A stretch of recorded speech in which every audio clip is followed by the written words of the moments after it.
اکثر پنجاب میں اب ذرا کم ہو گئی ہے، روایت تھی کہ بیوی اپنے شوہر کا نام ہی نہیں لیتی،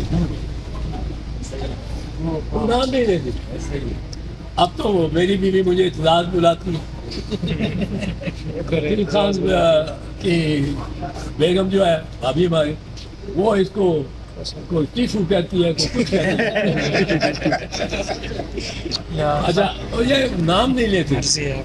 تو اس پیریڈ میں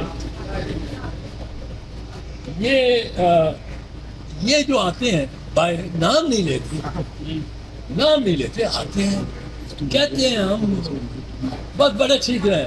شیخ صاحب کہتے ہیں کہ بڑے میری خوراک بھی ٹھیک تھی اور بڑا اچھا فیلنگ تھا، الحمدللہ اللہ کرے ایسا ہی رہے سلوک. پر ہم نے ایک تجویز دی سپریم کورٹ کو، ہم یہ عرض کر رہے ہیں کہ جس طرح انہوں نے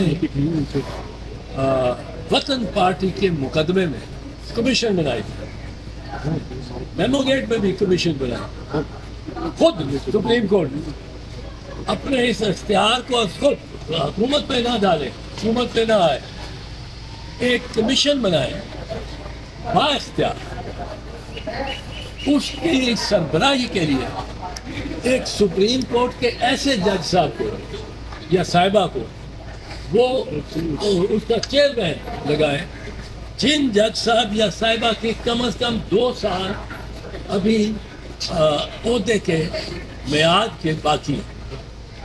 یہ اس لیے سٹنگ جج آف دی سپریم کورٹ ہوگا، وہ ویسٹ آف ٹائم نہیں ہوگا. جو جاوید اقبال صاحب ہے ریٹائرڈ جج آف دی سپریم کورٹ، وہ انہوں نے جو کمیشن آن ڈس اپیئرنسز کو ہیڈ کر رہے ہیں، بہت وسیم پیسہ استعمال کر رہے ہیں. ان کا دفتر دیکھنے والا ہے. اور کمیشن آف جو یہ انکوائری ہے جاوید اقبال صاحب کی 11 سال سے وہ انجوائے کر رہے ہیں. پر